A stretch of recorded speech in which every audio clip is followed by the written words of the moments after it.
예, 정인 박춘섭 정인이시죠? 예. 제가 증언 거부권 고지를 하겠습니다. 증인의 증언으로 본인이나 친족이었던 사람, 법정 대리인, 후견 감독인이 형사소추 또는 공소제기를 당하거나 유죄 판결을 받을 사실이 드러날 염려가 있는 경우에는 사유를 소명하고 증언을 거부할 수 있습니다.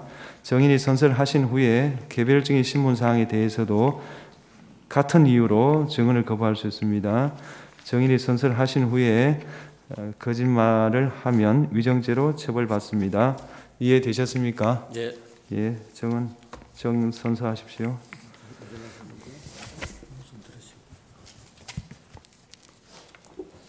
선서. 양심에 따라 숨김과 보탬이 없이 사실 그대로 말하고 만일 거짓말이 있으면 위중의 벌을 받기로 맹세합니다. 증인 박춘섭. 우선요, 오늘 한 1시간 정도 기다리셨죠? 예. 예, 기다리게 해서 죄송합니다. 주시문 하십시오. 30분입니다. 이동찬 변호사입니다. 증인 기재부, 국회 예결위 등에서 예산 관련 일들을 오래 해오셨고 기재부 예산실장 거쳐 2023년 11월부터는 현재까지 대통령 비서실 경제수석으로 계시죠. 예. 네. 증인은 실제 기재부에서 부처 예산안을 취합, 평가도 해보고 그 과정을 거쳐 국회에 설명하는 정부 편성 예산 최종안을 작성도 해보고 경제수석 입장에서는 2024년 12월 1일 국회가 전례 없이 정부안을 대폭 삭감한 예산에 대해서도 누구보다 잘 알고 계실 것 같은데 맞습니까? 예, 알고 있습니다. 네. 2024년 12월 1일 이 사건 개엄 이틀 전 야당이 2025년도 정부 편성 예산안을 4조 1천억 원 삭감하여 단독 처리하였죠? 예, 맞습니다. 통상 정부 편성안에 대해서 국회 측에서 수정 의견이 있을 경우에는 어떤 과정을 거쳐서 최종안이 통과되나요? 예, 보통 상임위와 예결위에서 증액 가백 논의된 것을 바탕으로 예결위 예산안 조정 소위에서 감액 사업과 규모를 먼저 정하고 감액된 재원을 바탕으로 증액 사업과 증액 규모를 정하게 됩니다. 그리고 최종적으로 감액과 증액을 맞춰서 예결위에서 의결을 하고 본회의로 넘기는 절차를 밟습니다. 그러면 이 사건에서는 여야 합의 없이 단독 처리되었다. 이게 구체적으로 어떤 의미죠? 예, 예결위에서 감액만 야당이 주장했기 때문에 여당은 반대를 하고 따라서 여당 의원이 동의 없이 야당만 참석해서 감액만을 한 경우입니다. 네, 추가 질문 하나 드리겠습니다. 증인 기재부에서 30년 넘게 공직 생활 해오셨죠? 예. 예, 특히 예산 관련 업무 많이 하셨던 걸로 보이는데 이렇게 정부 예산안을 여야 합의 없이 일방이 단독 처리한 사례가 있었습니까? 예, 한 번도 없습니다. 헌정사에 처음 있는 사례입니다. 네, 하나만 더 묻겠습니다. 지금 600조 이상 예산이죠? 예. 그 중에 금액으로 보면 4조 1천억 원 삭감한 것이 비중이 뭐 그렇게 커 보이지 않은 금액일 수도 있는데 그에 대해서는 어떤 생각을 갖고 계십니까? 금액 자체는 통상 한 4, 5조 정도 감액하고 그 범위 내에서 4, 5조를 증액하기 때문에 금액 자체가 큰 거는 아닙니다. 4.1조가. 다만 그 감액의 내용이 좀 문제가 돼서 예비비를 절반을 4.8조 중에 반을 2.4조로 삭감한다든지 등 내용에 문제가 있는 그런 경우입니다. 네, 예비비 포함해서 국가안보나 경제 그리고 국정운영에 아킬레스건을 건드리는 항목들을 건드렸기 때문에 문제가 된 거죠? 예. 네, 국방예산 관련 질문 드리겠습니다. 북한은 2024년 그 순항, 탄도 등 미사일을 모두 20여 회 발사했고 얼마 전 설 연휴 첫날인 1월 15일에도 순항 미사일 발사했는데 알고 계시죠? 예, 알고 있습니다. 1월 25일 연휴 첫날 발사했습니다. 네. 증인 삼축 체계 아시죠? 예. 북한의 핵과 미사일 기지를 선제 타격하는 킬체인, 그리고 날아오는 미사일 요격하는 미사일 방어 체계 KAMD, 그리고 대량 응징 보복 KMPR. 이 삼축 체계가 북한의 핵과 대량 살상 무기 위협에 대응하는 우리나라 핵심 안보 전력 맞습니까? 예, 그렇게 알고 있습니다. 킬체인 핵심 전력은 지휘 정찰이던데 그 사업 예산을 야당이 전년 대비 4,852억 원 삭감한 것 맞죠? 아닙니다. 그건 국회에서 제가 알기로는 1,226억이 삭감됐습니다. 네. 전술 데이터 링크 시스템 성능 계략 사업 예산 226원 삭감, 78% 삭감 맞습니까? 예, 맞습니다. 그 바다의 패트리어트라고 불리는 SM-6 미사일, 이게 고도 방어망의 빈틈을 메우기 때문에 대한민국에 반드시 필요한 무기로 평가되고 있는 거 맞습니까? 예, 그렇게 알고 있습니다. 그래서 우리가 이제 2023년 미국으로부터 미사일 도입을 승인받았고 일본도 현재 150발 도입 추진 중이던데 야당이 SM-6 미사일 도입 예산 119억 5,900만 원을 96% 삭감시켜서 사실상 이 무기 도입을 중단시킨 거죠. 예, 근데 그게 국회 상임위 그 심사 과정에서 삭감이 되었고 그 이후에 예결위에서 야당 단독으로 통과됐습니다. 야당의 삭감 이유를 보면 사업의 추진 일정 및 가능성을 고려하여 계약을 위한 최소 착수금을 제외한 예산 삭감이라고 기재되어 있던데 이게 타당한 지적입니까? 그래서 그게 제가 알기로는 미국 측의 그 무기 개발 절차에 조금 이상이 생겨서 한 2년 지연이 됐기 때문에 그 부분을 감안해서 삭감한 걸로 알고 있습니다. 네. 야당은 북한의 도발 시 대량 응징 보복 핵심 부대인 특임여단 전략 보강 예산 42억에서 80% 삭감했죠. 예.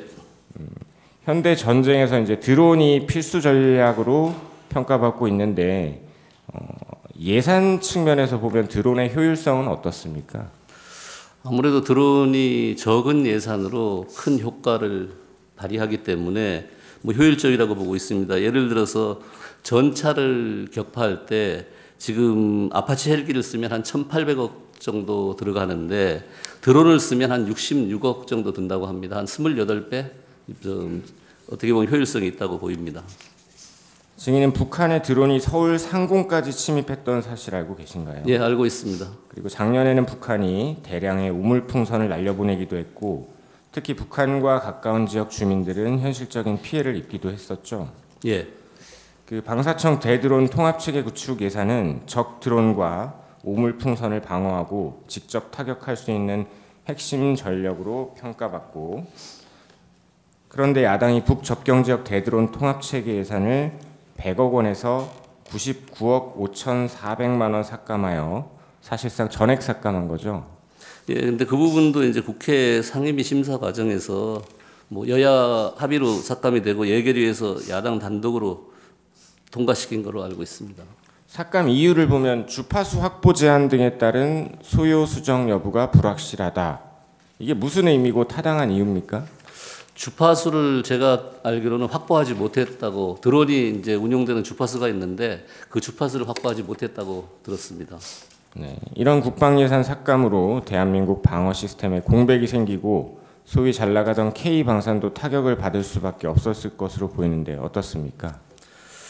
예, 한국형 삼축 체제 구축이 반드시 필요한데 북한의 공격에 대비하기 위해서는 필요한데 이런 구축하는 시스템이 좀 늦어진다면 우리 안보 체계가 공백이 예상되고 또 아무래도 무기를 생산한 기업 입장에서 보면 또 생산을 할 수 없으니까 K 방산 같은 데도 조금 불리하지 않을까 생각을 합니다. 네. 정부가 초급 간부 당직 근무비 인상과 복지 개선 등 처우 개선 예산 요청했었는데 야당이 감액 예산만 일방 통과시켰죠. 예, 그 부분은 정부안에가 있었던 건 아니고요. 그 국회 상임위에서 여야 간에 증액하기로 합의를 했는데 예결위에서 감액 예산만 통과시키는 바람에 증액되지 못했습니다. 네.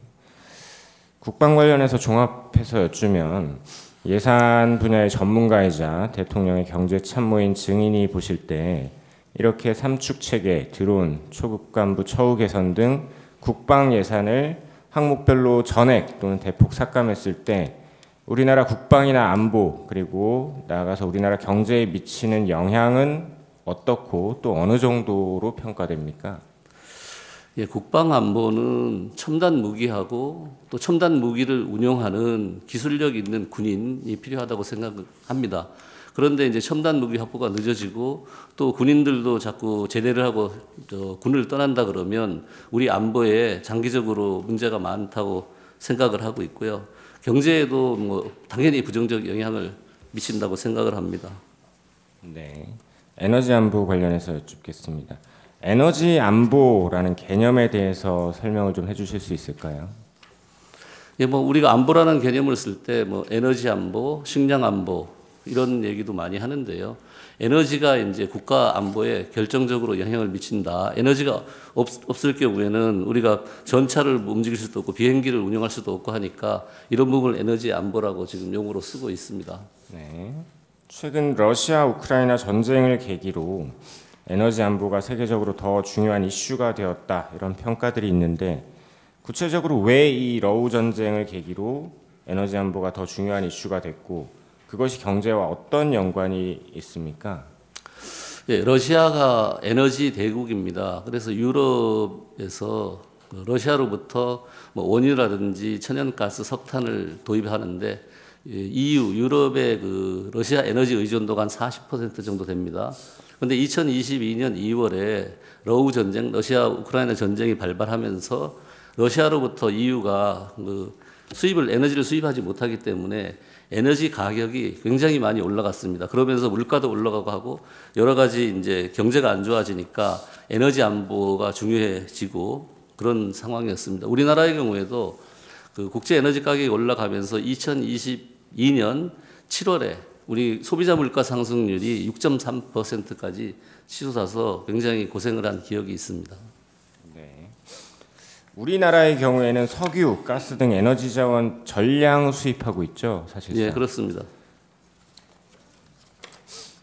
우리나라 같이 자원을 해외에 의존하는 국가의 경우에 앞서 말씀하신 것 같은 어떤 국제적 이슈로 인해서 국제 에너지 가격에 변동이 있으면 어느 정도, 그러니까 자원이 생산되는 국가에 비해서 어느 정도 더 큰 타격을 입습니까?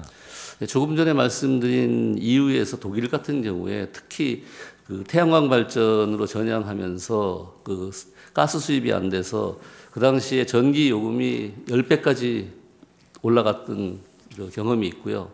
우리 같은 경우에도 2022년에 에너지 가격이 올라가면서 에너지 수입 대금이 통상 1,100억, 1,200억 달러 정도 되는데 200억 달러 되는데 그 해에는 1,900억 달러가 넘어가면서 약 70% 정도 더 수입 부담이 늘어났습니다. 네. 작년 대왕고래에 이어서 며칠 전 일명 마귀상어라고 불리는 석유 매장 가능성이 있는 유망구조가 추가로 발견됐죠. 네, 그렇습니다. 산업통상자원부, 한국석유공사 그리고 미국 심해기술평가기업의 보고서에 따르면 대왕고래, 마귀상어 둘 다 합쳐서 예상 매장량이 190억 배럴, 경제가치가 2,700조 원이 넘는 것으로 평가되던데 맞습니까? 네, 맞습니다. 그런데 그 경제가치 관련해서는 그 마귀상어에 대해서는 그 보고서에 금액이 나오는 게 아니고요. 경제가치 700억 나오는 700조 나오는 게 아니고 그 부분은 언론에서 추정해서 그 지난번에 발표된 대왕고래 쪽에 2,000 조하고 합해서 2,700조로 되어 있습니다. 네. 그러면 대왕고래 프로젝트의 경우에 해외 유사 사례 대비해서 실제 시추 가능성이 어느 정도로 평가됐습니까? 금색이 최고의 유전이라고 불리는 가이아나 유전의 경우에 그 당시 성공률이 한 16% 정도로 봤었습니다. 근데 우리 대왕고래 쪽은 20% 정도 되기 때문에 높다고 평가를 했었습니다. 네. 대왕고래 프로젝트에서 가스나 석유를 시추할 경우에 앞서 설명해 주신 에너지 안보 독립이나 국가 경제 그리고 국제 관계 측면에서 어떤 효과, 어느 정도의 효과가 있을까요? 예, 아무래도 석유나 가스가 확보되면 에너지 안보를 확보할 수 있고요. 그럼 경제적으로도 뭐 석유화학 산업 이런 게 또 발달이 되고 그리고 또 우리가 산유국이 되니까 국제적으로도 뭐 산유국 지위를 누리는 뭐 혜택이 많을 걸로 보고 있습니다. 야당이 단독 처리한 예산안에서 대왕고래 사업 예산은 98% 삭감됐죠. 네, 맞습니다. 삭감 사유를 보면 중장기 계획 및 타당성 평가 부족, 구체적인 자료 제출 미흡, 개발에 따른 기후 영향 평가를 거칠 필요가 있다. 이런 지적에 대해서 어떻게 생각하십니까? 네, 그런 부분에 대해서 그 자료 제출 미흡 이런 부분은 비밀, 기업 비밀 부분이 많기 때문에 제출을 하기가 어렵고요.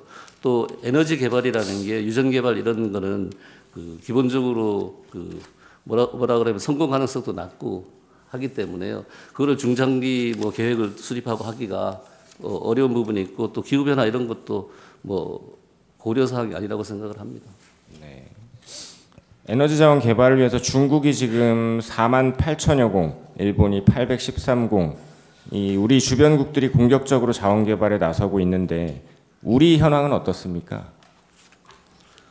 뭐 중국이나 일본이 우리 근해에서 그 해저 자원 개발을 많이 하고 있습니다. 하고 있는데 우리는 뭐 최근에 한 적이 없고 이제 이 대왕고래가 처음으로 하는 거라서 앞으로 많은 부분을 중국과 일본을 따라가려면 해저 우리 바다에서 많이 시추 활동을 해야 된다고 생각을 합니다. 네. 다음으로 원전 R&D 예산 관련해서 좀 여쭙겠습니다. 그 작년 수주에 성공한 체코 원전 수출 규모가 약 24조 원 맞죠? 예, 그렇습니다. 원전 사업, 원전 수출이 우리나라 경제에서 차지하는 비중이 어느 정도 됩니까? 뭐 매출을 보면 매출 같은 경우로 보면 우리 GDP의 한 1.5% 정도 원전 산업이 차지하고 있습니다. 우리나라 원전 기술의 국제 경쟁력이나 미래 전망은 어떻습니까? 우리 원전 산업의 국제 경쟁력은 높다고 생각을 합니다. 78년에 고리 원전 이후에 그 수십 년 동안 원전을 건설하고 가동해온 경험하고 기술력이 있기 때문에 우리가 해외에서 원전을 건설할 때 온타임, 온버짓이라고 다 인정을 받고 있습니다. 그 공기에 맞춰서 준공을 하고 예산도 당초 예산 내에서 준공을 해주기 때문에 경쟁력이 충분히 있습니다. 네. 과거 우리가 아랍에미리트에도 원전 수출했었죠. 예. 원전 수출 계기로 외교 관계까지 우호적으로 개선돼서 현재까지 유지되고 있다고 평가받는데 어떻습니까? 예, 그렇습니다. 그 UAE 원전 수출 이후에 그 원전 이외에도 우리가 뭐 방산이라든지 첨단 산업 이런 데 협력을 하고 있고요. UAE하고 우리나라가 특별 전략적 관계를 맺어서 동반자 관계를 맺어서 여러 가지 협력을 하고 있습니다. 네. 우리나라 원전 수출 현황을 보면 지난 정부 탈원전 정책으로 인해서 한동안 뜸하다가 이 체코 원전이 몇 년 만에 이루어진 것이죠. 예, 15년 만에 2009년 수출 이후에 15년 만에 그 우선 협상 대상자로 선정됐습니다. 그러면 우리나라 스스로는 탈원전을 주장하면서 원전을 다른 국가에 수출하는 것도 가능합니까? 그럴 경우에 어떤 문제가 있습니까?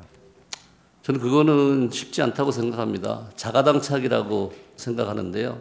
왜냐하면 우리가 원전을 건설하지도 않는데 해외에 다른 나라 보고 건설하라, 수출하라 이거는 어불성설이라고 생각합니다. 네. 원전 수출 경쟁에서는 기술 우위가 가장 중요할 것으로 보이는데 실제로 체코 원전 수출 과정에서 그 원자력 발전소 기술 특허 문제가 좀 문제가 있었죠. 예. 원전 네. 예, 미국 웨스팅하우스에서 특허권 침해 소송을 제기를 했습니다. 네. 원전 기술, 원전 수출 분야에서 세계 각국의 경쟁 상황은 대략 어떻습니까?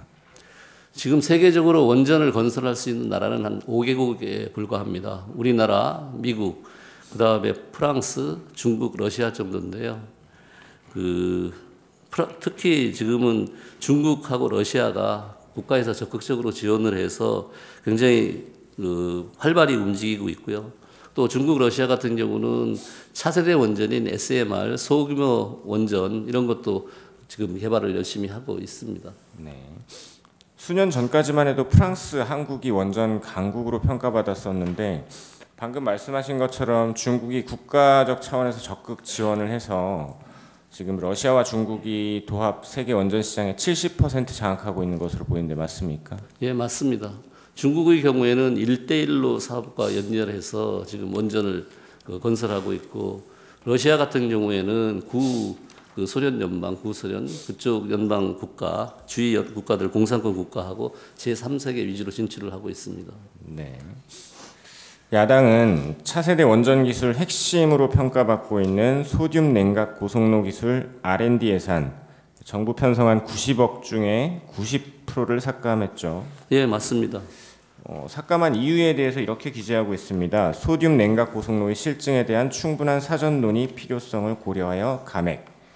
그런데 이 기술은 이미 과거에 미국, 영국, 프랑스, 또 독일, 인도, 일본에서 실험적 냉각로를 건설하는 등 개발을 이어가고 있고, 이미 러시아에서 양산 및 수출까지 성공시켰는데 이 실증에 대한 충분한 논의가 필요하다, 이런 이유가 객관적이거나 합리적 근거에 바탕한 것입니까? 타당하지 않다고 생각을 합니다. 이미 러시아에서 개발을 해서 운영을 하고 있고, 미국도 지금 하고 있습니다. 하고 있는 상태에서 우리도 출연료 내서 유관 기술을 확보한 상황이라 충분히 할 수 있다고 보고 있습니다. 네. 재해재난 예비비 삭감 관련 질문드리겠습니다. 통상 재난이나 재해가 발생했을 때를 대비해서 예비비 예산 책정해 두죠. 예. 야당은 2025년도 예산안에서 재해재난 목적 예비비를 가장 큰 규모로 2조 6천억 원 중에 1조 삭감했죠. 예, 그렇습니다. 예비비라고 하니까 사람들이 뭐 혹시나 있을 일을 대비해서 그냥 이렇게 묻어두는 돈쯤으로 생각하는데, 예비비가 왜 필요한 겁니까? 예비비는 예산 외 지출, 예산 초과 지출을 충당하기 위해서 운영을 하고 있는데요. 예비비의 종류가 두 가지가 있습니다. 일반 예비비하고 재해 예비비 두 가지가 있고요. 재해 예비비는 우리가 이제 태풍 같은 자연 재난이라든지 코로나 같은 우리 전염병, 그다음에 환율 부족 소요, 인건비 등 특정한 목적에 쓰도록 되어 있습니다. 그리고 재해 예비비가 남는다 그래서 일반 예비비로 전용을 쓸 수가 없습니다. 일반 예비비는 통상적인 용도에 쓸 수 있도록 되어 있고요. 그러면 재해재난 예비비를 이렇게 많이 삭감했을 때 재해재난에 대비하는 것 외에 국정 운영이나 다른 정책에도 어떤 영향이 있습니까?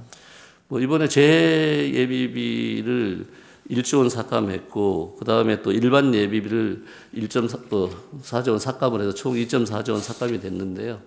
재해 예비비 같은 경우에는 태풍 같은 큰 게 안 오면 충당이 되지만 큰 재난이 오면 충당하기가 어려운 부분이 있고요. 일반 예비비 같은 경우에는 지금 규모가 남아있는 게 0.8조밖에 없습니다. 그런데 지난 3년간 실 집행액이 1.2조입니다. 평균 연지출액이. 따라서 일반 예비비는 지금 굉장히 거의 없다. 사실상 지금 일반 예비비 남아있는 0.8조도 국정원에서 사용하는 안보 비용이 0.7조가 넘고, 일반적으로 쓸 수 있는 용도의 예비비는 400억 정도에 불과해서 금년에는 일반적인 용도 예비비는 쓸 수가 없습니다. 네. 다음으로 민생 예산 질문 드리겠습니다. 저출산, 아이돌봄, 그리고 청년 일자리 정책, 이 세 가지는 이번 정부에서 가장 중요한 정책 중 하나로 삼고 있는 것들이죠. 예, 그렇습니다. 대통령은 임기 초부터 저출산 고령사회위원회 만들고 인구전략기획부 설립을 추진하고, 이렇게 저출산과 아이돌봄 정책을 적극 추진했었죠. 예, 그런데 저출산 고령사회위원회는 전에부터 있었던 거고요. 윤 대통령께서 하신 일은 저출산 고령사회위원회 민간인 부위원장을 부총리급으로 격상하고 인력도 늘려서 일을 제대로 하게 했던 겁니다. 네. 이번에 야당은 청년 일자리 지원 예산도 46억 삭감했죠. 예, 그렇습니다. 취약계층 아동 지원 사업 예산도 21억 4,800만 원 삭감 맞죠? 예. 그런데 국회 상임위 심사 과정에서 그 부분도 삭감이 됐고, 예결위에서 야당 단독으로 통과하면서 감액이 됐습니다. 네. 아이돌봄 지원 예산 384억 삭감 맞습니까? 예, 맞습니다. 아이돌봄 지원 예산 삭감의 경우에 삭감 이유를 보면 이용 대상자의 소득 기준 완화에 따라 대상자가 1만 명 추가되었는 바 아이돌봄이 인력 연계 미흡으로 인한 불용액을 고려하여 감액이라고 되어 있습니다. 상식적으로 이용 대상자가 1만 명 늘면 예산이 증액돼야 되는 거 아닙니까? 예, 그 부분은 맞는 말씀입니다. 대상자가 늘어서 증액이 돼야 되는데 국회에서는 상임위에서는 2023년에 집행률이 떨어진다고 해서 그 부분을 감안해서 10%를 정부안에서 10%를 감했습니다. 그래서 그 전체 예산 수준은 2024년과 2025년이 비슷한 수준으로 돼 있는 상황입니다.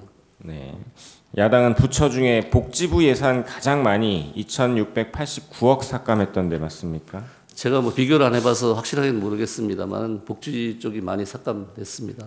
예, 최근 기사를 보면 야당이 보건복지부 중증외상센터 전문의 수련센터 지원사업 예산을 전액 삭감해서 11년간 운영되어 오던 국내 유일의 중증외상 전문센터가 이번 달 28일에 문을 닫게 되었다라는 기사가 있던데 맞습니까?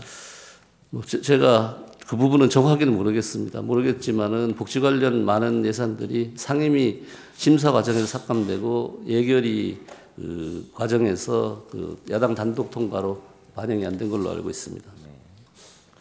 또 최근 법무부 인사검증단 아시죠? 예. 그 운영경비가 전액 삭감돼서 그 소속 공무원들이 화장실도 근처 다른 건물 가서 쓰고 쓰레기 봉투도 집에서 가져와 쓰고 있다는 이야기 들어보셨습니까? 예, 언론에서 봤습니다. 네. 수사기관 특활비 특경비 예산 질문드리겠습니다. 증인 공직에 계시면서 특활비나 특경비 사용해 보셨나요? 예, 해봤습니다. 네. 이게 야당이나 일각의 주장처럼 특활비 특경비가 소위 깜깜이 예산이고 개인 용도로 쓸 수 있는 예산입니까? 예, 그렇지는 않습니다. 그럼 왜 이런 지적이 나온다고 보십니까? 특활비라는 부분이 기밀을 요하는 사건이나 수사에 직접 활용되는 그런 경비이기 때문에 어느 정도 제한이 있습니다. 따라서 이 특활비 같은 경우에는 사용 일시하고 금액만 명시를 하면 되고 구체적인 내용은 하지 않아도 되는데 현재 그 부분이 이제 국회에서 문제 삼고 있는 내용입니다. 그 전 정부 검찰 특활비를 보면 179억에서 94억, 84억, 80억 계속 줄어들었던 것 같은데 맞습니까? 예, 맞습니다. 이 수사기관 특활비, 특경비 왜 필요한 것입니까? 예, 마약 수사 같은 경우를 할 때 보면은 그 마약 사범을 검거하기 위해서 현장에 뭐 며칠 동안 잠복 수사관들이 하기도 하고 또 마약 거래, 위장 거래를 하기 위해서 그 대금을 지급을 하기도 해야 됩니다. 그리고 또 정보원비, 그 첩보를 제공하는 정보원한테 정보원비도 제공해야 되는데 현 예산 체계상, 제도상으로 현금을 자유롭게 지급할 수 있는 경우는 특활비밖에 없습니다. 나머지는 다 카드 처리되고 전부 현금으로 집행하기가 어려운 그런 내용들입니다. 네. 그래서 증빙자료 제대로 제출 안 한다고 예산 삭감하는 게 부당한 것이죠? 예, 특활비의 성격상 기밀을 요하고 하기 때문에 그 증빙자료를 날짜하고 금액으로 해도 괜찮다고 지금 돼 있는 겁니다. 네. 최근 통계를 보면 마약 사범이 5년 만에 5배 정도 늘었다. 이런 얘기가 있습니다. 이에 대해서 조국혁신당 황운하 의원은 더불어민주당 시절에 5년 만에 겨우 5배 늘어 마약과의 전쟁 선포할 수준 아니다라고 했는데 어떻습니까? 다른 국가와 비교할 때 그리고 우리나라에서도 그 이전까지 통계에 비추어서 5년 만에 5배 늘어난 것이 겨우라고 말할 수 있는 수준입니까? 그렇지 않습니다. 굉장히 많이 늘었다고 생각합니다.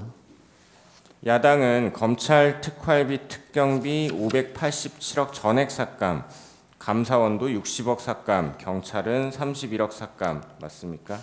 네, 맞습니다.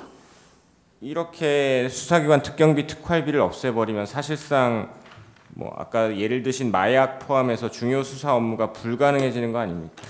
예, 검찰 수사 경비는 크게 두 가지입니다. 지금 말씀하신 그 기밀을 요하는 수사에 마약 수사에 바로 쓰는 특활비하고 특경비, 특수활동비, 특정 업무 경비를 말합니다. 이게 하나가 있고 또 하나는 그 수사를 하는 부서의 운영을 하는 비용, 부서 운영비라든지 장비 구입비, 뭐 출장비, 특근 매식비 두 가지가 있는데 검찰 수사 사업이 11개입니다. 11개에 총 1,800억이 넘는데 이 앞에 있는 첫 번째 기밀을 유한한 특활비하고 특경비 이게 한 600억 가까이 되고 두 번째 부서 운영 경비가 1,200억이 좀 넘습니다. 그래서 비율을 보면 특활비 특경비가 한 31% 그리고 부서 운영비가 69% 정도 됩니다. 따라서 전체의 31%가 지금 없어진 상황에서 제대로 수사가 되기가 어렵고 말씀드린 것처럼 현장에서 어려움이 많습니다. 네. 다음으로 대통령실 특활비 예산 질문드리겠습니다. 증인 경제수석으로 임명되신 이후에 대통령 해외 순방에도 수차례 동행하셨죠? 예, 6번 동행했습니다. 대통령이 순방을 나가면 잘 모르시는 분들은 여행 다니는 것쯤으로 치부하는 경우가 있는데 실제 대통령이 순방을 가면 일정이 대략 어떻게 구성됩니까? 예, 상대국하고의 공식 일정 그리고 이제 그 현지에 있는 우리 기업 교민들과의 그 행사 등 이런 게 많아서 새벽 일찍부터 밤 늦게까지 일정이 굉장히 많습니다. 대통령께서는 제대로 잠도 못 자고 일정을 소화하고 있는 상황입니다. 네. 순방이나 외교 행사 관련해서 대통령실에 배정된 특활비가 사용되는 것이죠? 예, 일부 사용됩니다. 그렇게 사용되는 특활비 중에 대통령이 사적으로 사용할 수 있는 부분이 있습니까? 대통령이 사적으로 사용하는 부분은 전혀 없습니다. 문재인 정부에서 대통령 특활비 96억 5천 맞습니까? 예, 맞습니다. 2025년 요청한 특활비 이번에 82억 5천만 원 맞습니까? 예, 맞습니다. 전액 사건에서 영원 만들었죠? 예, 맞습니다. 네, 제안하겠습니다. 반대 신문 30분 하십시오. 증인 이쪽 보시죠. 예. 먼저 들어가기 전에 이 사건이 어떤 사건인지는 아시죠? 비상계엄 선포 행위로 피청구인이 어떤 위헌 위법 행위를 했는지를 따지는 탄핵 심판이잖아요. 예, 예. 예, 그런 사건에서 피청구인이 지금 비상계엄 선포 담화나 이후에 여러 가지 담화 과정에서 국회 예산 삭감이나 감액 이거를 국회 폐악질, 국회 반국가 행위, 국정마비 행위 이렇게 부르면서 비상계엄 선포했는 거 아시죠? 예, 예. 그래서 저희가 예산 관련된 부분을 조금 뒤로 미루고 비상계엄 관련된 부분을 먼저 여쭤볼 건데요. 주신문 사항에 나타난 몇 가지 확인된 것들만 제가 한번 짚어보고 질문을 좀 드리겠습니다. 조금 전에 주신문 답변하실 때 12월 1일 날 계엄 이틀 전에 야당이 2025년도 정부 편성 예산안을 단독 처리했다라고 질문하셨는데 그렇다고 하셨어요. 예결위에서 처리했다는. 예결위에서도 11월 29일 아닌가요? 아닙니다. 29일입니다. 그러니까 11월 29일 맞죠? 예, 그리고 맞습니다. 예. 12월 2일 날 국회의장이 법정 시한 기한이 12월 2일이지만 그날 상정하지 않겠다. 그리고 12월 10일까지 여야 간에 협상할 수 있는 기한을 주겠다라고 했었죠. 예, 예. 그런데 12월 3일 날 아직 협상 기한이 일주일 남아 있는데 국회의장이 상정하지 않겠다고 공개적으로 밝혔음에도 불구하고 대통령이 예산 폭거라고 하면서 비상계엄을 선포했죠. 그 날짜에 대해서는 다툼은 없으시잖아요. 예, 예. 예, 알겠습니다. 그리고 SM6 미사일, 대드론 통합체계, 그리고 뭐 이런 안보 예산들, 아이돌봄 예산이나 뭐 여러 복지 예산들에 대해서 지금 약간 헷갈리게 말씀하셔가지고요. 예결위에서 야당이 단독으로 통과했지만 사실 이 예산들은 상임위에서 여야 합의로 이미 삭감이 됐었다라는 건 증인이 확인하신 거죠? 예, 상임위 심사 과정에서 삭감됐습니다. 알겠습니다. 그리고 주시민 관련해서 좀 마지막으로 먼저 짚을 부분이 대왕고래 부분은 혹시 계속 그 뒤에 좀 팔로우를 하고 계신가요? 지금 1시간 전에 산자부에서 대왕고래 경제성 없다라는 속보가 떴는데요. 이 부분에 대해서도 확인하셨나요? 뭐 얘긴 들었습니다. 1차 시추 결과에 대해서. 예. 확인하셨죠? 예. 네, 알겠습니다. 그럼 비상계엄 관련된 부분을 좀 먼저 여쭤보겠습니다. 증인이 굉장히 중요한 뭐 이렇게 자리에 있고 경제수석으로서 좀 피청구인의 가까이에서 근무를 하셨기 때문에 거기에 대해서 좀 여쭤보는 점을 이해해 주시면 좋을 것 같고요. 비상계엄 선포 이전에 증인이 피청구인으로부터 군대를 동원하는 비상계엄이 필요하다 이런 말 들으신 적 있으신가요? 없습니다. 그러면 증인은 비상계엄 선포 사실 언제 어떻게 아셨어요? 이 있습니다. 주신문 사항과 전혀 관계없는 내용 주신문 같습니다. 사항이 있습니다. 뒷부분에 확인하시죠. 예. 그럼 계속 진행하겠습니다. 예. 그 비상계엄 선포 사실은 그럼 언제 어떻게 아셨어요? 당일날 저녁에 한 제 기억에 10시 조금 전에 알게 됐습니다. 어떻게 아셨어요? 뭐 참모 소집이 돼서 제가 도착을 9시 한 40분, 50분경에 했기 때문에 그때 도착해서 알았습니다. 그럼 그때 뭐 회의에도 피청군이 참석하는 회의도 같이 들어가셨던 건가요? 아니, 아닙니다. 그냥 그러면 대기실에 대기하고 대기 있었어요. 상태였다고요? 그러면 대기하면서 뭐 여러 말씀도 나누셨던 것 같은데요. 그럼 증인이 그 헌법 77조에 비상계엄 선포하기 위해서는 전시사변 또는 이에 준하는 국가 비상사태가 존재할 것 이런 요건은 알고 계신가요? 예. 그러면 이 사건 비상계엄 선포됐을 때 뭐 당연히 전시나 사변은 아니잖아요. 그러면 예. 국가 비상사태라고 볼 만한 그런 상황이 있었나요? 그 부분은 이제 뭐 여기서 우리 헌법재판소에서 판단을 해주실 거로 보고 있고요. 증인의 이제 경제적 관점에서 예산 전문가시니까 지금 이 예산 폭거를 가지고 뭐 국정이 마비된다고 해서 비상계엄 선포를 하신 거잖아요. 예. 뭐 제 생각을 말씀드리면 네. 그 이어지는 줄탄핵이라든지 재정 부담이 되는 여러 입법, 일방적인 입법 이런 시도, 그 다음에 예산 예결위에서 통과됐지만은 예산 일방 삭감 이런 게 종합적으로 원인이 되었을 것으로 생각을 합니다. 증인도 비슷한 상황 인식을 가지고 있다 이런 뜻으로 이해하면 될까요? 그러니까 그 판단은 우리 네네. 헌법재판소에서 알겠습니다. 그러면 네. 그 최상목 권한대행이 지금 기재부 장관이시고 증인 이전에 이제 대통령실 경제수석이셨잖아요. 근데 이 비상계엄 선포 후에 최상목 권한대행하고 비상계엄 관련된 대화를 나누신 적이 있을까요? 없습니다. 대화를 전혀 안 나누셨어요? 예. 아니 왜냐하면 이게 뭔가 경제적으로 큰 영향이 있을 것 같은데 경제수석이 기재부 장관하고 경제에 미칠 영향에 대해서 대화를 나눌 것 같거든요. 근데 전혀 뭐 전화 통화도 없고 그랬어요? 예, 전화 통화한 적 없습니다. 대화도 하신 적 없고요. 딱 전화 통화 한 번 제가 번? 받아본 네. 거는 제가 여기 증인 채택됐다고 무슨 이유로 됐는지 본인 최근에 직접 통화는 아니고 아, 비서실에서 한번 연락이 온 거 외에는 없습니다. 알겠습니다. 그러니까 다만 회의 같은 데서 만나기 때문에 회의 같은 데서 만났을 땐 얘기는 하지만 비상계엄과는 얘기한 적은 없습니다. 아니 비상계엄하고 탄핵 때문에 뭐 이렇게 경제적으로 문제가 있다 이런 얘기들이 많이 있는데 경제적인 뭐 대한민국 경제를 책임지는 어떤 사령탑 같은 분들이 이거에 대해서 대화를 안 나누시나요? 예, 제가 직접 한 적은 없습니다. 알겠습니다. 그럼 최상목 권한대행이 비상계엄 선포 후에 국회에서 이런 말씀을 하셨거든요. 비상계엄 선포 직전에 대외 신인도와 경제에 미친 부정적 영향이 막중할 것이다 라면서 이제 반대를 했고 본인은 비상계엄은 헌법과 법률에 비춰볼 때 잘못된 결정이다 이런 입장을 밝혔어요. 물론 이제 그 국회 국조특위에서 대독을 하시긴 했는데 이런 입장을 밝혔고 그 이전에도 국회에서 여러 가지 뭐 비슷한 입장을 밝히셨습니다. 이런 사실은 알고 계시죠? 예, 언론에서 봤습니다. 증인은 같은 생각인가요? 그 부분은 헌법재판소 판결로 말씀하시기 좀 곤란하다는 말씀이시죠? 나올다고 보겠습니다. 알겠습니다. 29호증에 24 제시하겠습니다.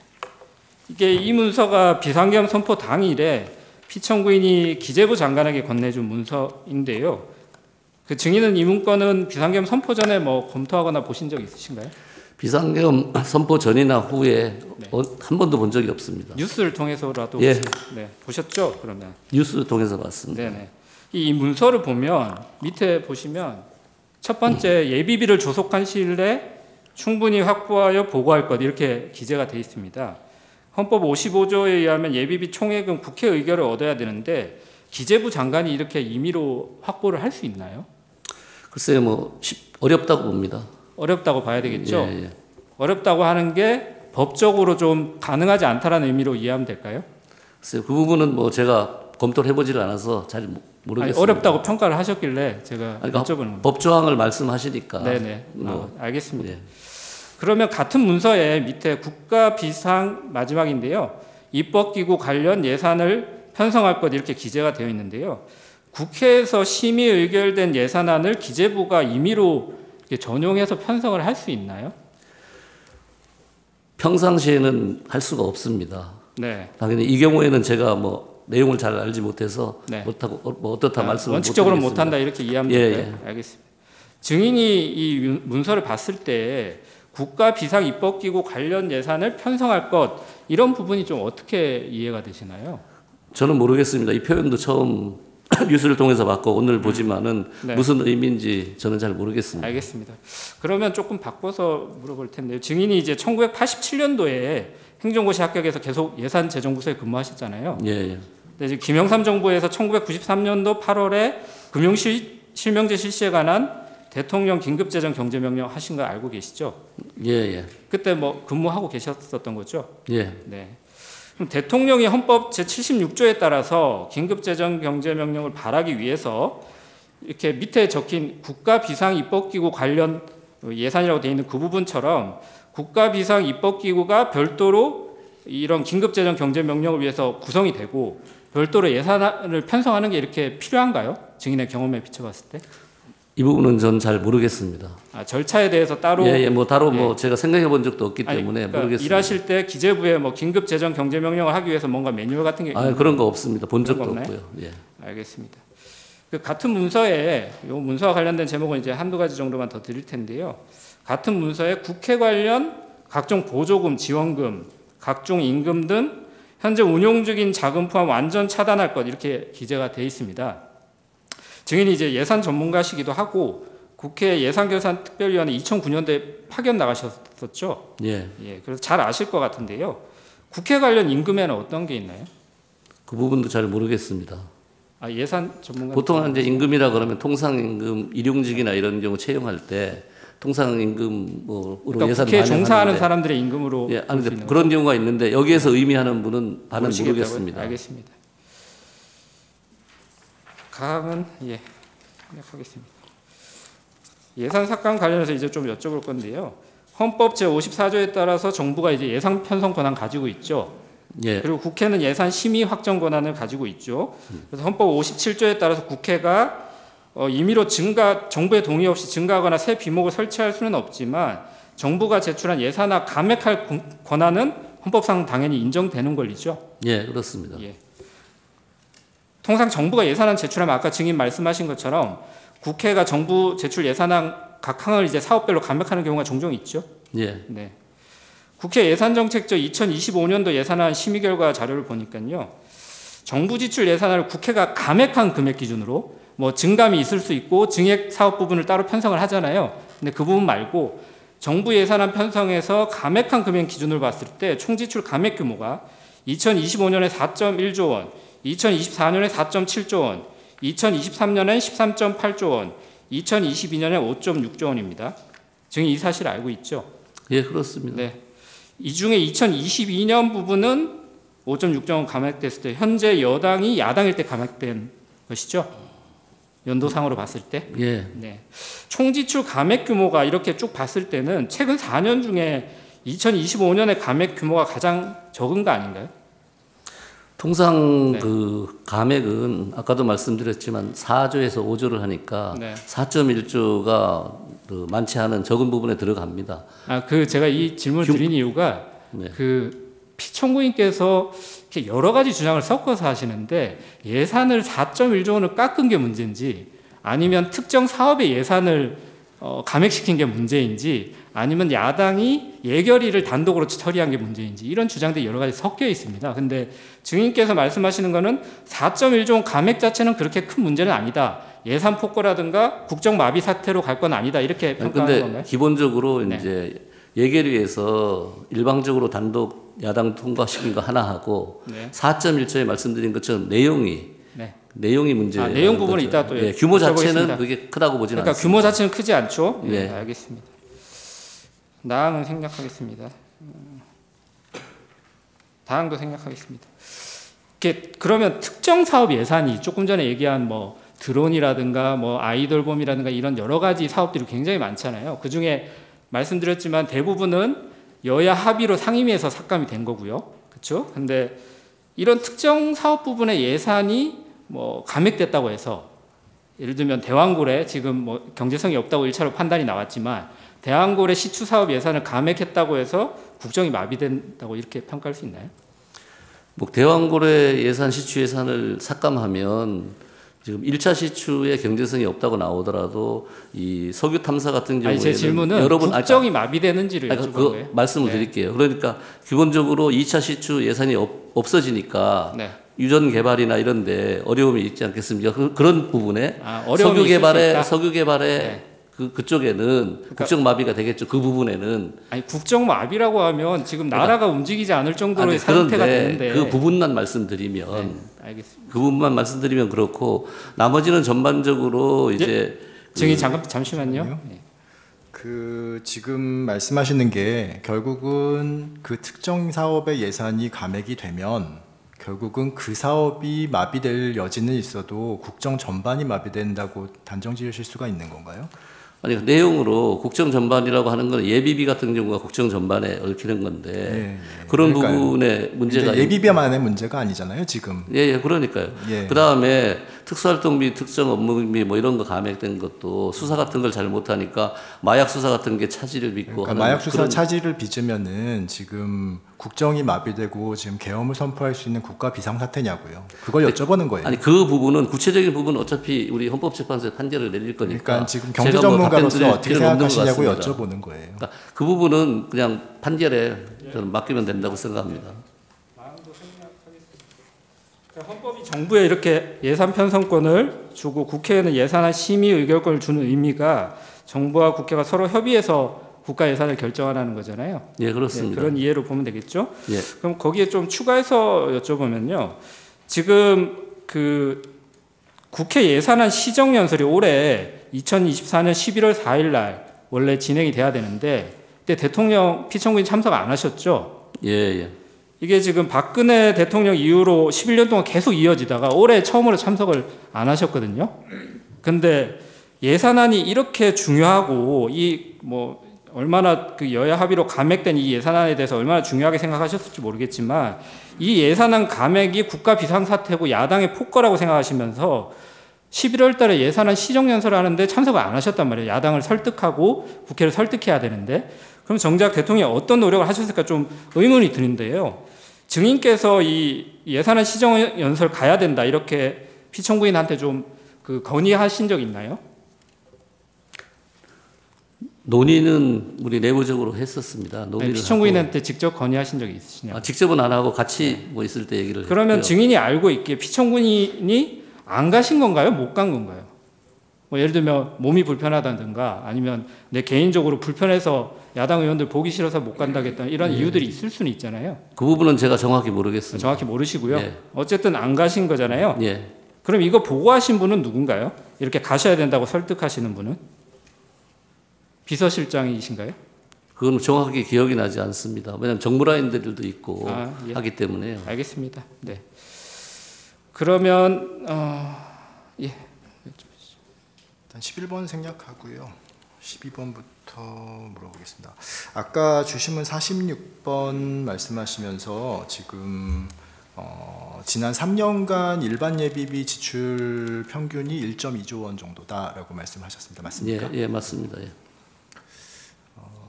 지금 네. 12번의 마항부터 좀 질문하겠습니다. 2023년에 예산에 대해서 정부가 2024년 4월에 결산 보고서를 제출했습니다. 그렇게 제출된 건 알고 계시죠? 예, 보지는 못했습니다. 예. 그 제출된 결산 보고서에 따르면은 2023년도 예비비 예산 4.6조 원에서 1.3조 원이 지출이 됐습니다. 알고 계시나요? 아니요, 숫자는 제가 기억을 하지 못합니다. 아까 3년간 예비비 지출 평균을 예, 알고 그건 계셔가지고. 아는데 예. 예비비가 아니라 일반 예비비. 일반 예비비. 그러니까 일반 예비비 지출이 2023년에 1.3조 원이거든요. 근데 그 중에서 일반 예비비가 그러면 1.2조 원 정도 지출이 됐다고 생각하시는 예, 건가요? 그 정도 되고 그에 아마도 재예비비가 적게 나갔으면 재예비비는 재해가 거의 전혀 안 없었다는 나갔다고. 얘기가 예. 되겠죠. 알겠습니다. 그러면은 지금 일반 예비비랑 목적 예비비가 있는 거잖아요. 예. 예, 그리고 이번에 감액된 2.4조 원 예비비 중에서 일반 예비비 1.4조 원이 감액되고 목적 예비비 1조 원이 감액됐죠.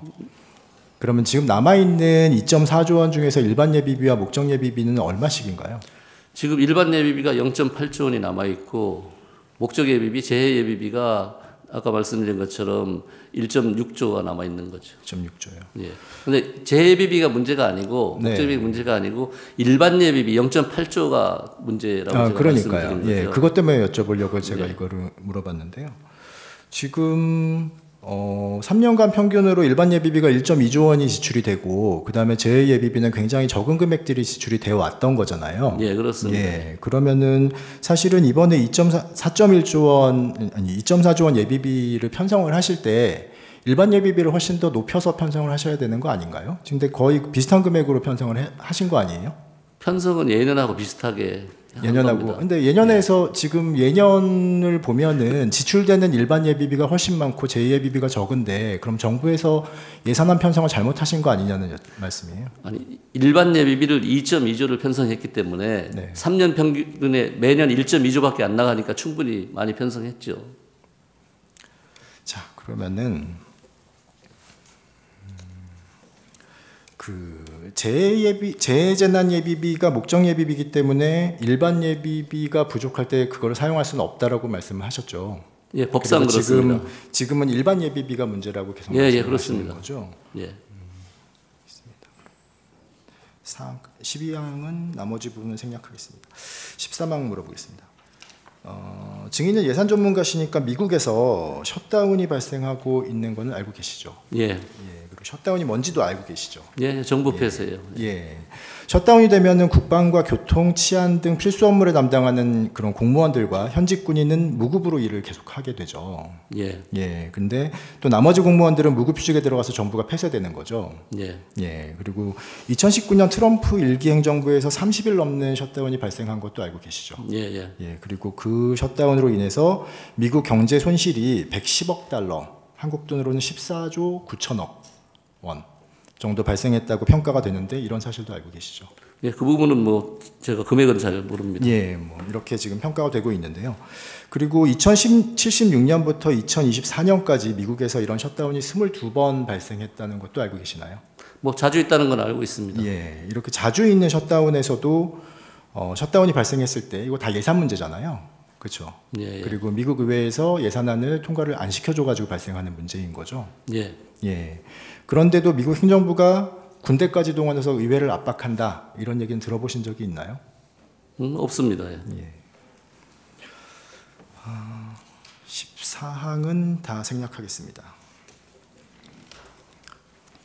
아까 잠깐 이제 여쭤봤던 것이 2024년 12월 2일에 이제 국회의장이 예산안 의결에 관해서 예결위 통과한 예산안을 2012년 12월 2일에 본회의에 상정하지 않겠다. 그리고 정기국회가 끝나는 12월 10일까지 예산안을 처리해야 되니 합의를 해달라. 이렇게 요청을 하고 예산안 의결을 미룬 거는 알고 계신다고 하셨죠. 예, 언론에서 봤습니다. 예. 예. 이런 내용을 증인은 피청구인에게 보고를 하셨나요?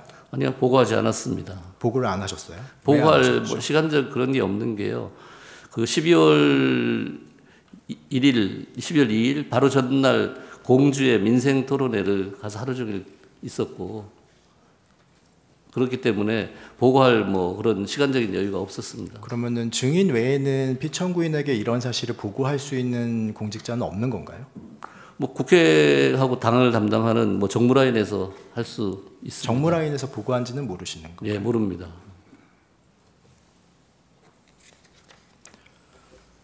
자, 그러면은 15에 가도 생략을 하겠습니다. 혹시 피청구인이 이렇게 감액된 예산안은 알고 있었던 거잖아요, 그렇죠? 어떤 그러니까 지금 문제가 되고 있는 예. 그 감액된 예산안, 예, 4.1조 원 감액됐을 감액된 때 예산안은 내용은 알고 있는 있습니다. 거죠, 예. 그렇죠? 예, 그리고 그거는 그 예산안에 대해서 알고 있었는데 그 예산안이 통과되면은 뭐 어떻게 되는지 뭐 이런 거에 대해서 증인에게 물어본 적이 있나요? 아니 물어보진 않았고요. 대통령께 그 감액 4.1조가 된 내역은 보고를 했습니다. 감액 내용만 보고를 하셨어요. 예, 예. 감액이 그거에 이렇게 대해서 됐다. 예. 예결위에서 30일 내에 이렇게 통과했다. 됐습니다. 이렇게 보고를 했습니다. 그러니까 감액 내용만 보고를 네. 하고 이렇게 감액이 됐으니까 향후에 어떤 국정이 어떻게 될 것이다. 그런 건 없었고요. 그런 건 그냥 없었고요. 감액 내용 나온 것만 딱 보고를 했습니다. 지금 아까 제일 처음에 말씀을 드렸었는데요. 사실 이 사건이 지금 이렇게 예산 감액을 지금 국정 마비의 원인이다, 혹은 국가 비상사태라고 주장을 하시는 거잖아요. 그렇죠? 근데 지금 경제 전문가이신 증인께서 그런 것들에 대해서 평가를 안 하셨다면 결국은 그 모든 평가는 피청구인이 단독으로 하셨다는 건가요? 감액된 예산이 뭐 그런 부분은 제가 아닌 다른 사람이 보고했을지는 모르지만 저는 뭐 보고를 하지 않았습니다. 증인심을 하다 보니까 이게 증인이 피청구인과의 관계나 대통령실에서 차지하는 위치가 예산과 관련해서는 증인이 좀 전담해서 경제와 예산 부분은 피청구인과 소통을 해왔던 게 맞는 건가요? 근데 기본적으로 뭐 제가 하는데 예산이라는 게 네. 그 논리 로직 50%에 정무적인 판단 50이 들어간 게 예산이거든요. 예산 예. 과정에 따라서 예. 정치적 과정이라고 하고 있고. 그러니까 그런 로직이 들어간다면 정무수석하고 증인이 같이 협의해가지고 시정연설도 가라고 하시고, 아니면 이런 감액된 예산안이 통과되면 각각의 국정에 어떤 영향을 미친지 서로 토론을 해야지 대통령의 정상적인 판단에 이렇게 근거가 될 수 있는 네, 거잖아요. 뭐 토론도 합니다. 왜냐하면 아니, 회의를 근데 하고 하니까요. 제가 이제 계속 의문이 드는 이유가, 지금 비상계엄 선포 전에 이 예산안 감액이 이렇게 중요하다고 계속 얘기를, 뭐 야당의 폭거, 반국가 세력 이런 얘기까지 하는데, 이 부분에 대해서 정무나 아니면 증인하고 경제수석하고 같이 피청구인이 얘기하고 판단하지 않았는지를 여쭙는 거예요. 근데 그런 판단이 없었다는 거죠. 아니 감액 내용을 보고한 거지. 그러니까 그 내용만 이후에- 보고하신 거죠. 예, 토론은 그 안 이후엔- 하신 거고요. 예, 예. 네, 알겠습니다. 그럼 세부 예산으로 좀 몇 가지만 여쭤볼 건데요. 국방 관련 예산은 아까 사실은 뭐 증인이 워낙 그 삼축 체계, 뭐 북한 미사일 발사 이런 거 다 아시고 계셔가지고, 근데 이게 안보 동향은 사실 국가 안보실 소관인 거잖아요. 네, 그렇습니다. 그리고 증인이 뭐 세부적인 무기 체계를 알고 계신 건 아니죠. 예, 뭐 제가 네, 그냥 들어서 알고 계시는 거죠. 예, 뭐 제가 사무관 때 국방예산도 했기 네, 때문에 네, 조금은 알겠습니다. 알고 있습니다. 예. 그래서 아까 말씀하신 SM-6 장거리 함대공 미사일, 지금 문제 제기하시는 대드론 통합 사업, 전술 데이터 링크 시스템 개량 사업, 이게 다 상임위에서 여야 합의로 방사청이나 국방부의 동의까지 받아서 감액된 거는 아까 인정하셨던 거죠? 예, 뭐 그렇게 들었습니다. 네, 알겠습니다. 그 초급 간부 초옥에서는 아까 증인이 말씀하셨는데 제가 확인차 다시 여쭤보는데요. 지금 초급 간부 초옥에선 관련해서 당직 근무부 인상, 뭐 작전 훈련관 간부 급식비 증액, 이사 화물비 대상 확대, 이런 게 지금 마치 막 그 예산안에서 삭감돼 가지고 초급 간부에 대해서 전혀 신경 쓰지 않는다 야당이, 이렇게 지금 얘기를 하시고 피청구인도 그걸 하나의 근거로 삼고 있는 것 같아요. 근데 초급 간부 처우 개선 관련된 당직 근무부 인상 등의 항목은 정부가 2025년도 예산안으로 당초에 제출했던 예산안 자체에 인상안이 포함되지 않아 있었던 거죠. 않았던 거죠. 그러니까 감액하고 뭐 말고 할 여지가 없었던 거죠. 예, 포함되지 않았던 걸로 알고 있습니다. 네, 알겠습니다. 그래서 국방위에서 의원들이 국회에서 증액을 해보자라고 얘기를 했었던 거죠. 예, 그 부분이 네. 기본적으로 대통령께서는 그런 부분을 예산안에 반영하라고 했는데 결과적으로 예산에 반영이 안 된 내용들. 그렇게 말씀하시면 이거는 행정부의 잘못인데, 그러니까 반영이 행정부 안돼 내부에서 있습니다. 예산안에 편성되지 않은 건데 이게 뭔가 국회 예산 폭거로 볼 수는 없는 거잖아요. 아니 그거가 이제 그러니까 예결위에서 예. 통과되기 이전에 포함되지도 않은 예산안에 대해서 감액했다고 이게 예산안 폭거라고 주장할 수는 없는 거잖아요. 아니 그거는 사실관계를 예, 그거는 맞습니다. 그건 맞는데 알겠습니다. 다만 증액하기로 합의된 게 못했으니까. 예, 그 부분은 그러면 아까 이제 에너지 안보 예산 관련해서도 대왕고래 프로젝트가 이제 시추 항공당 1,000억 원 이상이 소요된다고 제가 확인했었는데요. 그 최소한의 사업성 이렇게 평가할 수 있는 자료가 좀 제공돼야 되는 거 아닌가요? 그래야지 국회 입장에서는 예산안을 심의하면서 이렇게 많은 예산을 들여올 수 있을 정도로 사업성이 있을지 이런 걸 심의하는 게 예산의 심의권이잖아요. 근데 액트 지오에 그 평가 보고서 같은 경우가 있으니까 그 안에도 충분히 나와 있다고 저는 근데 보고 국회에서 있습니다. 이제 계속 이게 뭔가 사업성 평가 내용이 부족하다라고 했고, 지금 조금 전에 1시간 반 전에 산자부에서도 시추했을 때 경제성이 없는 걸로 지금 1차적으로 결론이 났잖아요. 근데 아니 그런데 예. 그런데 국회가 한 달 전 시점에 이 예산을 삭감했다는 것이 뭔가 국정을 마비시키고 아니면 뭐 반국가 세력으로 이렇게 평가받을 일은 아니잖아요. 오히려 산자부 역시도 인정을 하게 된 건데. 유전 개발에 대해서는 그거는 뭐 국정 그 부분에 대해서는 마비시키고 한 게 맞는 거죠. 왜냐하면 시추 예산이라는 게 유전에 기본적으로 5번, 6번을 해야 되는 건데 시추를 자, 한 번으로 끝날 수가 없는 지금 거고요. 이렇게 예산을 많이 들여서 시추를 했어요. 근데 이게 시추도 사실은 한국석유공사에 출자하는 거잖아요. 네, 예산을. 그렇습니다. 그렇잖아요. 그래서 출자를 지금 예산안이 통과되지 못하니까 석유공사가 자체 비용으로 지금 1차 시추를 한 거고요. 근데 경제성이 없게 나왔어요. 그러면 국회가 예산안을 통과시켜서 시추를 했는데 경제성이 없게 나왔어요. 그러면 이 책임은 누가 지나요? 행정부에서. 그거는 책임질 내용이 아닙니다. 왜냐하면 시추는 국회는 기본적으로 여러 번을 해야 되는 게 그러니까 국회는 되는 거고 그렇기 때문에 그렇게 합니다. 신중하게 예산을 심의하고 편성할 권한을 행사하는 거잖아요. 그 부분을 제가 그거는 또 심의가 안 맞는 거죠. 그렇게 의견이 심의해서는 다르시니까 예산 심의가 제대로 하지도 알겠습니다. 않고 시간이 그런 많지 거죠. 않아서 제가 그 반대 신문 중에 좀 마지막이 될 수도 있는데요. 증인은 그 피청구인이 죄송합니다. 2023년 12월 12일 담화에서 야당의 예산 폭거를 아까 말씀드린 것처럼 계엄 선포 사유로 들면서 원전 생태계 지원 예산 삭감하고 체코 원전 수출 지원 예산은 무려 90%를 깎아버렸다. 야당이. 차세대 원전 개발 관련 예산은 거의 전액을 삭감했습니다. 이런 발언한 사실 알고 있죠. 예. 12월 10일 담화에서. 예. 근데 2024년 12월 19일이에요. 그 담화로부터 일주일 뒤에 국회 산자위 그 위원회에서 위원들이 장관에게 산자부 장관에게 삭감된 원전 예산이 도대체 뭐냐. 대통령이 이렇게 담화문에서 얘기하는데 그랬더니 산자부 장관이 산업부의 원전 관련된 예산은 4,887억 그대로 다 있다. 대통령의 담화문 내용은 좀 잘못된 내용이다라는 취지로 답변하고 공식적인 해명 자료를 내지는 못했지만 기자들한테 해명했다. 이렇게 발언했는데 이 사실 알고 있어요? 증인이? 그걸 모릅니다. 회의로 한번 확인해 보셔야 될 것 같고요. 증인이 그러면 피청구인한테 야당이 원전 관련 예산 전부 삭감했다 이렇게 보고하셨나요? 아까 그렇지 감액 않습니다. 사유 보고하셨다고 하셔가지고요. 감액하고 그 이후에는 보고를 한 적이 없습니다. 알겠습니다. 그러면 도대체 이 원전 관련된 예산은 누가 보고를 했는지 궁금한데 이게 거짓 뉴스에 기반했다고 보면 되겠죠? 아까 장관의 말이 맞다면? 제가 아는 바가 없습니다. 저는 그 이후에 보고한 적도 없고 그 12월 12일 담화문 작성에 관여도 하지 않았습니다. 예, 제안하겠습니다. 제주신문 15분 하십시오.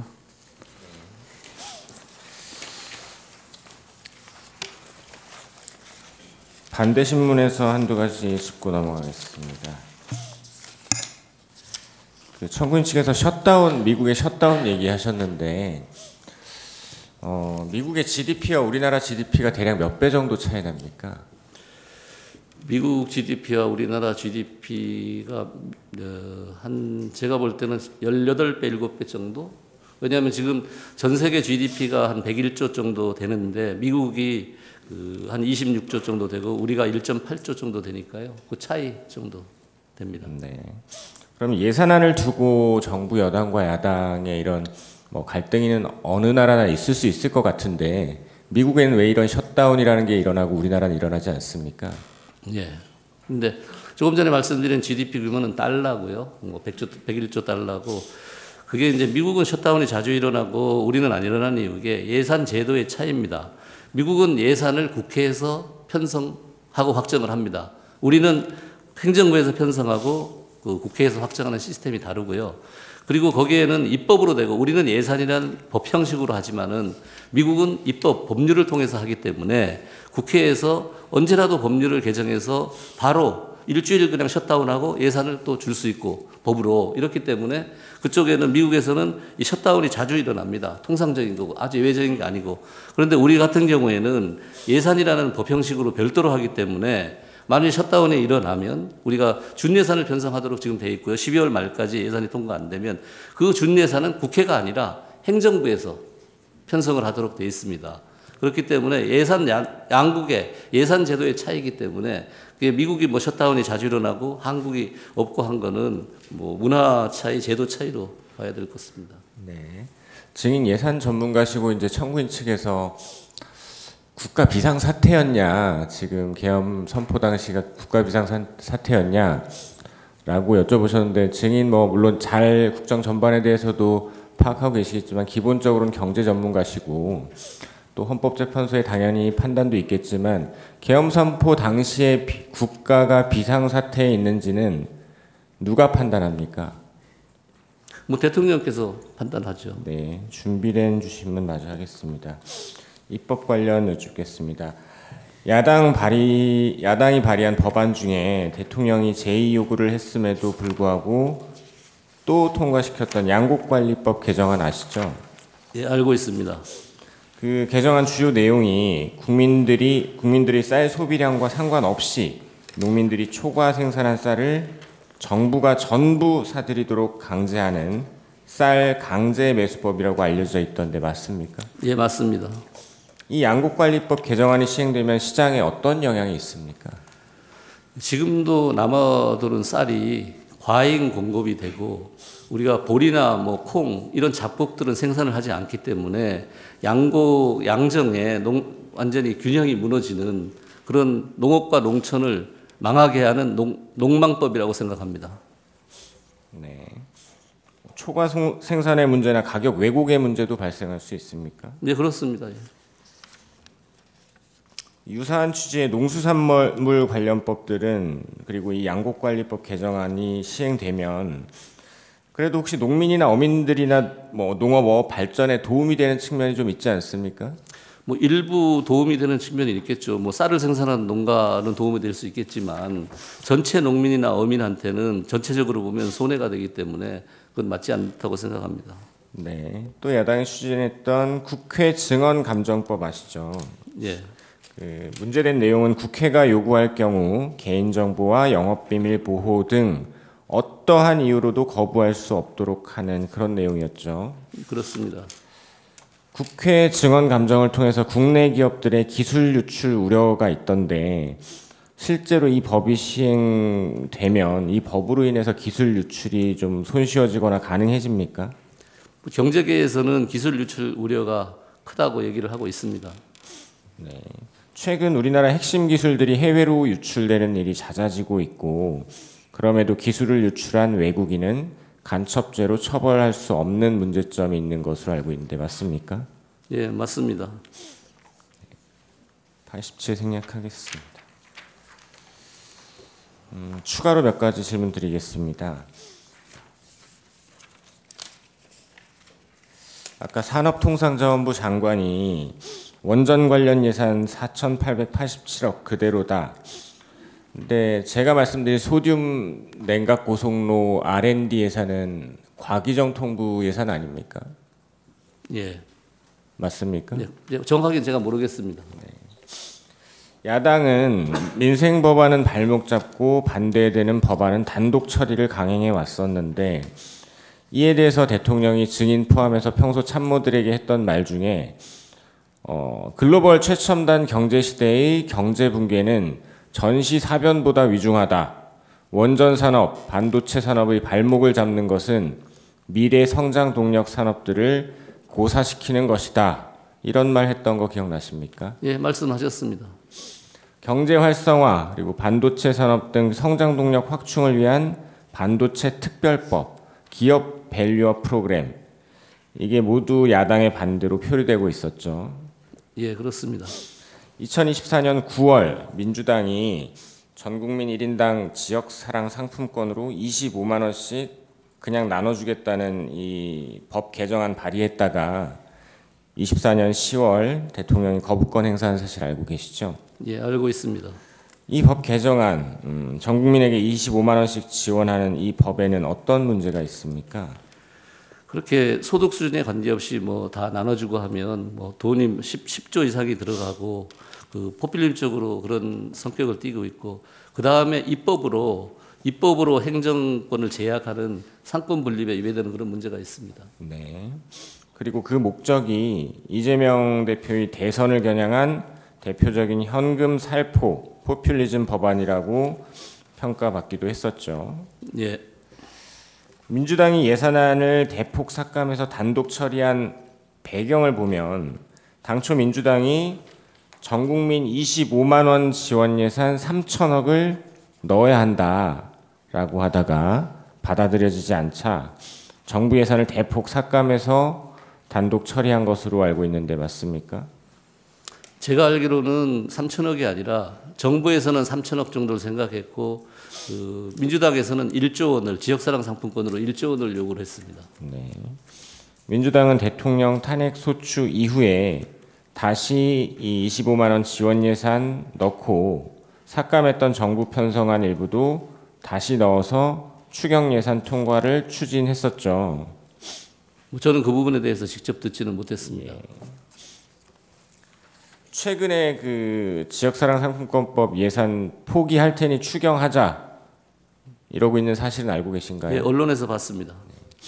또 민주당이 허위 정보 신고받겠다며 민주파출소라는 온라인 플랫폼 운영하고 있는 거 알고 계시죠? 예, 언론에서 예, 봤습니다. 그리고 거기서 이재명 대표가 민주당이 아닌 윤석열 정부가 민생 예산 삭감했다라면서 정리된 표를 플랫폼에 공유하면서 우리가 진실을 알려야 한다라고 했다가 그 자료들이 허위임이 드러나자 25년도가 아닌 23년에 논란이 되었던 것으로 확인되어서 바로 잡겠다, 유감이다라고 했던 사실 알고 계십니까? 예, 언론에서 봤습니다.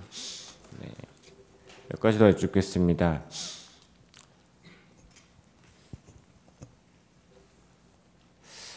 증인은 아까 청구인 측에서 제시한 경제부총리에게 주었다는 쪽지 주는 거 본 적 있으십니까? 없습니다. 그 존재도 몰랐었죠? 예, 몰랐습니다. 비상계엄 전후로 그러니까 전에 비상계엄 선포 전에 대통령 또는 경제부총리로부터 관련 내용 전달받은 거 있으십니까? 전혀 없습니다.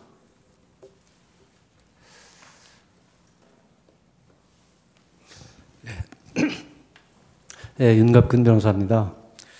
방금 추경 예산 언급하신 것을 봤다고 알고 계시다고 하셨죠?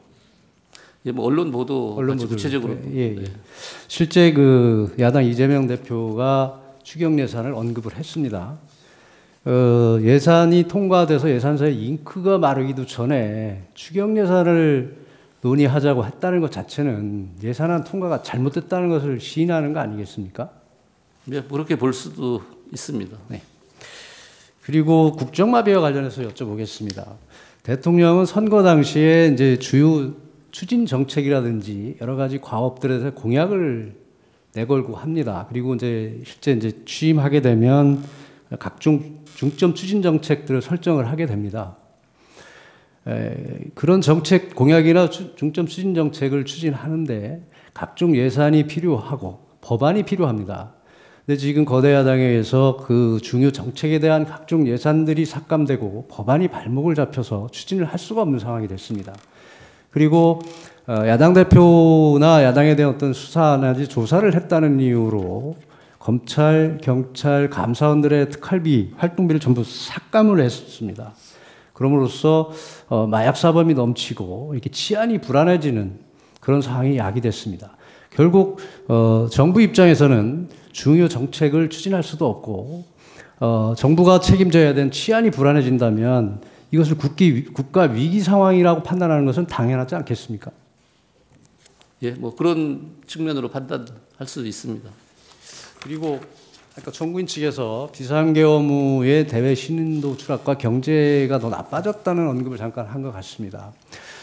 비상계엄 당시에 대통령이 판단하는 것은 여러 가지 상황을 종합해 봤을 때 국가 위기 상황이고 국헌 질서가 문란해졌다는 판단에서 하신 겁니다. 그래서 계엄이 선포돼서 일시적으로 그런 여건이 있었고 그걸 치료를 위한 처방을 하기 위해서 일시적으로 경제가 나빠질 수 있습니다. 환자에게 약을 처방하면 잠시 악화됐다가 회복되는 것과 마찬가지입니다. 그것을 증명하는 것이 계엄 직후에 잠시 나빠졌던 각종 경제 수치들이 그 위에 회복되는 현상을 다 보였습니다. 주가를 포함해서. 그런데 다시 경제가 나빠지기 시작한 것은 대통령에 대한 내란몰이가 시작되고 추가로 총리를 비롯한 줄탄핵들이 이어졌습니다. 이런 것들이 외국에는 정말 좋지 않은 사인을 줘서 이것이 대외 신인도를 추락하는 원인이 됐고 경제를 더 나쁘게 하는 원인이 됐다고 생각하지 않으십니까? 예, 뭐 그런 측면도 있습니다. 그리고 대통령께서 혹시 이런 논의를 하신 적 있습니까? 서민 경제 활성화를 위해서 조금이라도 서민 경제를 좀 좋아지게 하기 위해서는 소비를 촉진시켜야 된다. 소비가 활성화돼서 이게 선순환 구조로 돌아가야 생산이 되고 경제가 활성화된다는 측면에서 소득세법이나 상증세법, 상속세법, 증여세법 그리고 법인세법들을 개정해서 좀 소비를 촉진시켜야겠는데 지금 거대 야당의 어떤 법안 발목 잡기에 발목을 잡혀서 한치도 못 나가고 있다. 이거에 대해서 안타까워하신 말씀을 들어본 적이 있습니까? 예, 많이 들었습니다. 그에 대해서 좀 구체적으로 어떤 방안을 추진했었는지 말씀해 주실 수 있겠습니까?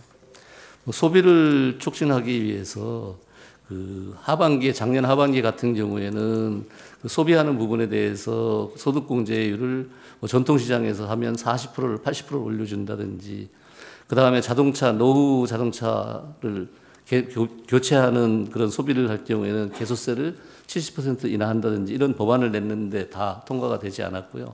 또 상증세법 개정안을 내서 너무 지금 상증세가 그동안 부동산 가격이 많이 올라갔는데 20년간 세율이 변동이 없기 때문에 그 상증세율을 좀 낮춰주고 하는 개정안을 냈는데 전혀 그것도 반영이 되지 않았습니다. 그리고 아까 말씀드렸듯이 주요 정책도 추진이 안 되고 치안 질서도 불안해지고 그리고 지금 경제가 많이들 어렵다고 하고 있습니다. 그래서 이 서민 경제 활성화를 위한 어떤 최소한의 조치마저도 이 좌절되는 상황에서 국정을 운영하고 있는, 국정을 책임지고 있는 정부 여당 그리고 대통령의 입장에서는 당연히 위기 상황이라고 느끼거나 국정 마비 또는 심각한 상황에 처해 있다고 판단하는 것은 정상적이지 않겠습니까? 예, 그렇습니다. 그런 것들이 지금 이 비상계엄의 원인이 됐다고 판단을 하고 있고 그런 것을 통해서 이 비상계엄을 통해서 정상적으로 이 경제도 활성화시키고 어떤 국가 헌정 질서도 바로 잡아야 되겠다는 판단에서 하신 거라고 생각이 되는데 동의하십니까? 예, 아까도 말씀드렸지만 최종 판단은 헌법재판소에 하지만 제 의견은 그 이어지는 줄타내기라든지 그 경제 부담, 재정 부담이 많은 입법 문제 그리고 예산 단독 삭감 이게 다 종합적으로 작용되지 않았나 생각을 합니다. 네, 수고하셨습니다. 감사합니다. 예, 제 반대 신문 15분 하십시오. 증인은 아까 그 특정 사업 예산이 감액되면 국정마비 우려가 있다 이렇게 말씀하셨죠. 예. 예, 그렇게 말씀하셨고 주신문에서 뭐 R&D 예산 관련해 가지고 63억 원 삭감이 됐고 그게 큰 문제다 이렇게 말씀을 하셨죠. 문제라고 말씀하셨잖아요 아까. 예, 뭐 차세대 원자로 네. 뭐 개발과 기술 개발 관련. 예. 그런데 2024년에 정부는 그 R&D 총 예산을 예산안을 2023년에 31조 1천억 원이었던 거를 25조 9천억 원으로 총 전년 대비 5조 2천억 원을 삭감을 하셨어요. R&D 예산 알고 계시죠? 예, 뭐 숫자는 정확하게 기억 못하지만 삭감한 거 대략 5조 정도 삭감했다는 거 알고 계시죠? 그러면은 이런 내용을 보면은 R&D 예산 63억 삭감이 뭐 국정마비가 올 정도의 삭감이라든지 아니면은 반국가 행위라든지 이렇게 볼 수는 없을 것 같은데 어떠신가요? 지금 말씀하시는 거는 규모의 문제인데요. 규모의 문제는 또 2025년에는 2024년 예산에 삭감된 거 이상으로 늘렸기 때문에 규모의 문제는 별개고요.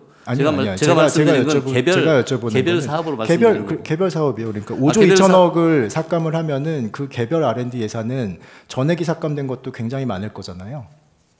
맞죠? 5조 2천억을 삭감을 했으면 그 내용은 제가 구체적인 내용은 모르겠지만 제일 많이 삭감된 사업은 290억이 삭감이 됐어요. 규모 얘기는 2024년에 맞는 얘기지만 현지 시점에서 보면 2025년에 그때 삭감된 5조를 더 한 6, 7조로 더 늘렸기 지금은 때문에 늘렸는데, 규모의 문제는 아니라는 지금은 거죠. 늘렸는데 2024년에 그 정도로 삭감을 했으면 이번에 63억 삭감된 한 개의 사업하고 비교했을 때 2024년에는 수많은 사업들의 R&D 예산이 거의 없어지거나 많은 부분이 삭감됐다라고 말씀드리는 거예요. 아니 2024년에 R&D 예산이 삭감된 거는 R&D 예산이 업계에서 그 R&D 업계에서 나눠 먹기식으로 했기 때문에 그걸 계획하는 차원이었고요. 예, 알겠고요. 아까 그 피청구인이 민생예산 굉장히 중요시 여기신다고 말씀을 하셨어요, 그렇죠? 예. 예. 그리고 피청구인이 강조했던 예산 중에는 뭐 비정규직이라든지 특수고용직 등 고용 노동약자 지원 예산 뭐 이런 것들이 있는 걸 알고 계시죠? 예, 예. 이 노동약자 지원 예산은 이번에 삭감이 됐나요? 제가 잘 모르겠습니다. 그 부분. 이번 정부 원안대로 159억 8,900만 원이 그대로 의결이 됐거든요. 예. 이런 점을 보면은 국회가 정부의 무조건 정부 정책을 반대해가지고 예산을 삭감하고 있는 게 아니라 결국은 각 사업 부분마다 필요성과 소명 같은 것들을 확인을 하고 그러고 정당하게 삭감을 해온 거 아닌가요? 그리고 또 아까 말씀하신 것처럼 상임위에서는 여야 합의로 지금 삭감액이 결정됐다고 말씀하셨잖아요. 예, 그런데 4.1조를 삭감할 때 1조는 상임위나 예결위에서 합의가 된 거지만 3.1조는 민주당에서 야당에서 일방적으로 삭감한 거고 그 3.1조가 문제가 되고 있는 거죠. 그 중에 이제 포함되는 게 예비비 2.4조, 그 다음에 우리가 국채 발행하는 이자 0.5조 등. 같이 여쭤볼 거라서요. 그 지금 예비비 얘기도 하셔가지고 여쭤보는데요. 재난재 발생하면 저희 목적 예비비 사용하기 전에 각 부처에 이렇게 각각 재난재해 대책비 먼저 사용하게 되잖아요. 네, 그렇습니다. 예. 그래서 2025년도 예산안에 편성된 각 부처의 재난재해 대책비 총액이 뭐 9,270억 정도 되는데 기억하시나요? 제가 금액은 모르겠습니다. 편성돼 있다는 것만 압니다. 특정한 사업들만 금액을 기억하시는 것 같아가지고 일단 제가 설명을 드리면 행안부에 3,600억, 농림축산식품부에 1,600억 등을 포함해서 9,270억 정도 각 부처에 예산안이 편성돼 있거든요. 재난재해 대책비가. 그래서 이 1조에 가까운 이 돈이 먼저 사용되고 목적 예비비가 사용되는 거잖아요. 그래서 예, 항상 그렇습니다. 예, 그렇게 되는 건데 그러면 목적 예비비를 사용하는데 그 본회의를 통과한 이번 목적 예비비가 1조 6천억 원 맞나요? 예, 맞습니다. 예. 그럼 합치면은 2조 5천억 정도는 최소한 재난재해 대책 예비비를 그러니까 재난재해 비용으로 사용할 수 있죠. 근데 2023년도 결산 자료 이게 2024년도에 전년도 예산 결산을 하게 되니까 2023년도에 목적 예비비 사용액이 얼마인지를 보니까 2,121억 원으로 나왔어요. 그러니까 2천억 원 정도만 사용하면 되는데 2023년 기준으로는 지금 목적 예비비만 해도 1조 6천억 원이 있는 거거든요. 이게 지금 부족하고 뭔가 재해가 발생하면 우리나라가 마비될 정도의 그런 상황인가요?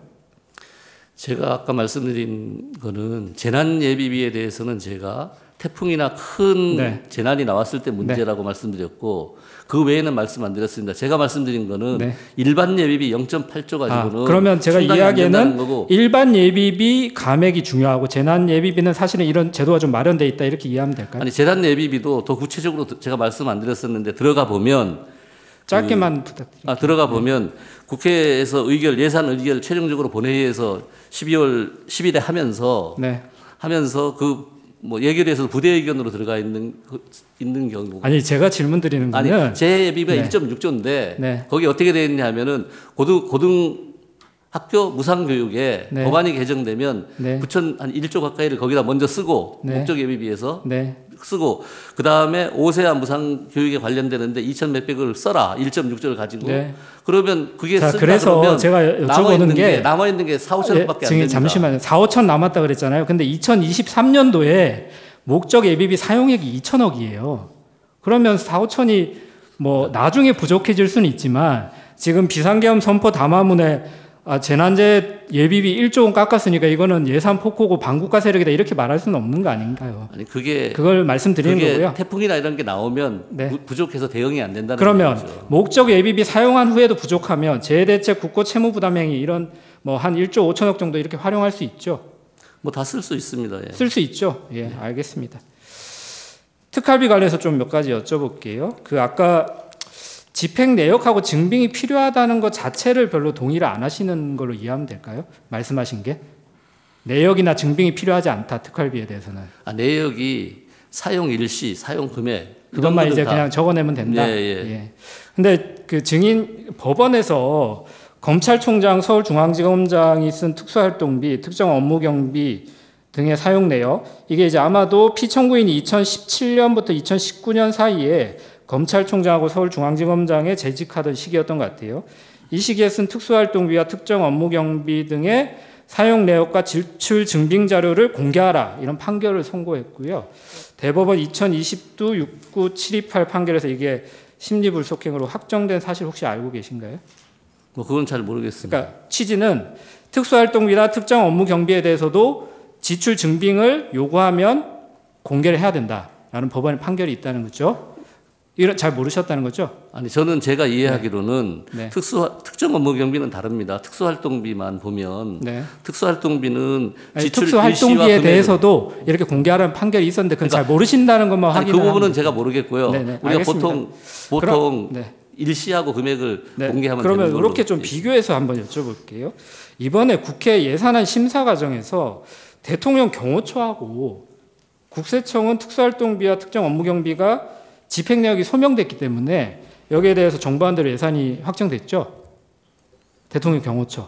네, 알고 있습니다. 그렇게. 그러면 대통령 경호처는 집행 내역이 특수활동비에서 소명이 되는데 대통령 비서실하고 감사원이나 검찰은 왜 소명이 안 되는 걸까요? 왜 국회에서 이런 집행 내역을 따로 소명 자료를 요구하는 걸까요? 그게 고도의 기밀을 요하는 그런 활동비이기 때문에 사건이나 수사 등 아니, 국정 수행 그렇기 대통령 때문에 경호처는 별로 아니, 기밀하고 상관없나요? 경호처보다는 더 네. 비서실이나 이런 쪽이 더 뭐 강도가 높다고 볼 수도 있겠죠. 조금 근데 제가 그 업무를 전체 담당하지 않기 때문에 전반적으로 평가하기 어렵다는 예, 말씀이신 거죠? 모르겠지만은 제가 아니, 전체를 아까 담당하는 건 아니니까. 특수활동비에서 굉장히 잘 아시는 것좀 말씀하셔가지고 그러니까 특수활동이 여쭤봤던 일반적으로 제가 예산하면서 네, 알겠습니다. 취득했던 그런 지식이고요. 알겠습니다. 그러면 제가 그 입법권 남용 관련해서 아까 뭐 여러 가지 또 그 거부권 뭐 제2요구권 관련해서 뭐 의견을 좀 말씀해 주셔가지고 근데 혹시 그 이런 기사는 많이 나와서 아실 것 같은데요. 1987년 민주화 이후에 여러 대통령들이 거부권 행사를 했는데 최근을 보면 뭐 이명박 대통령은 한 건, 박근혜 대통령 2건, 문재인 대통령 한 건이었던 걸로 보이고요. 김대중, 김영삼 대통령은 없었고 노무현 대통령 6건 정도. 근데 지금 피청구인이 25번 제2요구권 행사했거든요.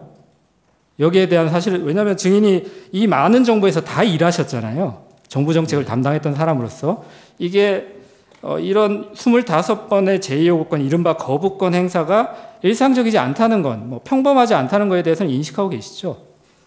그게 역으로 해석을 하면 어떤 지금 말씀인지는 알겠어요. 역으로 해석을 하면 야당이 네. 다수의 야당이 네네. 그 부담이 많은 알겠습니다. 재정 부담이 많아가는 법안을 네. 발의를 한 거죠. 근데 제가 말씀드린 여러 대통령들은 그 증인께서 잘 알고 있다시피 여소야대 상황이 얼마든지 반복됐던 정부들이에요. 그럼에도 불구하고 그렇게 법안 발의하지 않았습니다. 네.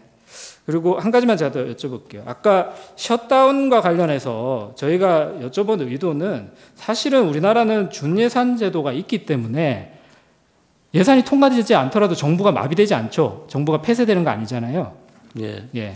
근데 미국은 셧다운 때문에 폐쇄되기까지 하는데도 군대를 동원해서 비상 뭐 계엄을 선포해야 된다 이런 얘기가 없다는 점을 확인하고 싶었던 거고요. 아니, 근데 우리도 그 부분에 셧다운은 안 대해서는 되지만. 제가 준예산 제도가 있다는 부분을 확인해 주셨기 때문에 그 부분으로 좀 가름을 하겠습니다.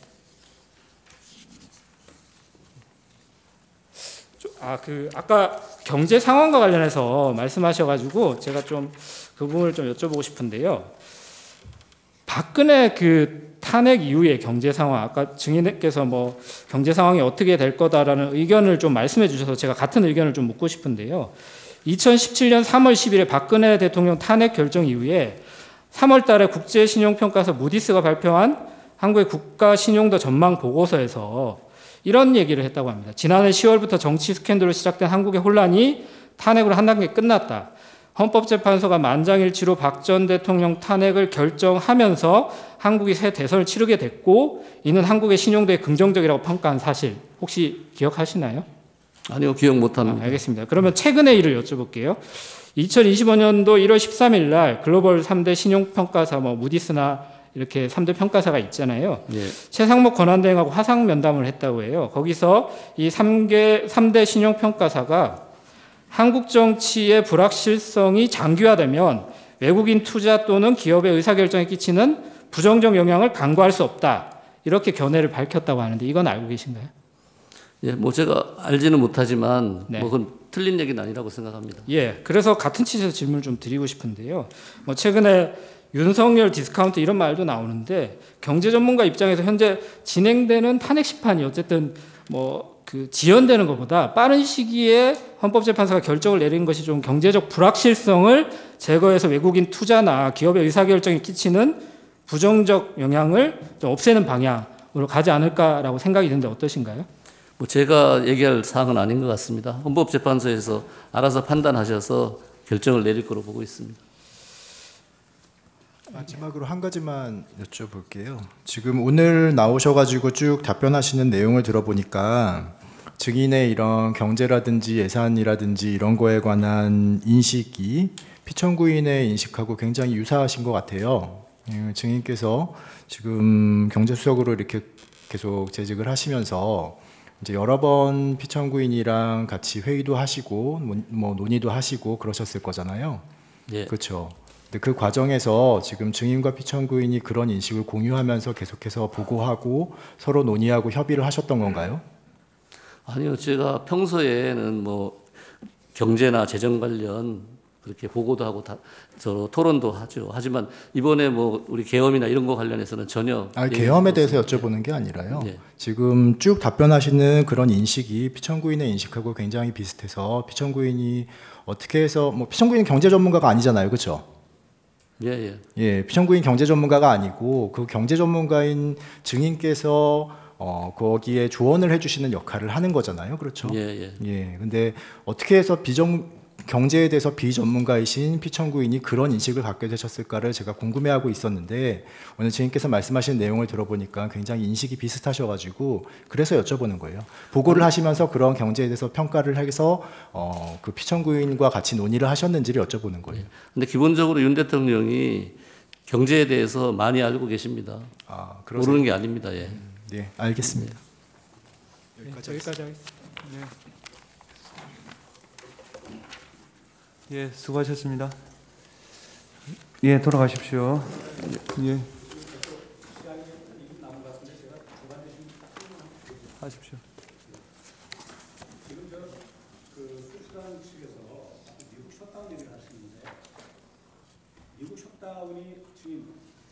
미국 셧다운이 가장 길었던 게 며칠인지 아십니까? 정확한 기억은 못하겠습니다. 예, 한 20 며칠 됩니다. 그리고 대부분이 10 며칠에서 길어야 20 며칠로 다 끝났습니다. 1, 2주 정도 가는 걸로 알고 있습니다. 예. 이게 76년부터 이제 한 20여 회 일어난 건데 이거는 여야 국회가 합의가 안 됐을 경우에 셧다운이 되지 않습니까? 예. 이건 국회 책임이죠. 그건 계엄의 대상이 아니죠. 계엄이란 것은 그 나라가 혼란스럽고 전시 뭐 이런 그 비상사태 있을 때 대통령이 판단해서 하는 것인데 이건 여당하고 야당이 합의가 안 된 것인데 거기다 무슨 계엄을 선포합니까? 그러니까 말도 안 되는 경강부회를 좀 하시기 때문에 제가 그 지적을 하는 건데 이거는 여야가 합의가 되면은 예산안이 정해지는 거 아닙니까? 예, 그렇습니다. 근데 지금 여기서 지금 그 야당의 저희가 예산에 대해서 한다는 그 주장은 예산안을 갖다 그냥 다 삭감해 버리면 1년 동안 쓸 수가 없지 않습니까? 예. 그러니까 셧다운하고는 아무 관계가 없이 비교 자체가 안 되는 거 아닙니까? 예, 그렇습니다. 예, 이상입니다. 돌아가십시오. 예.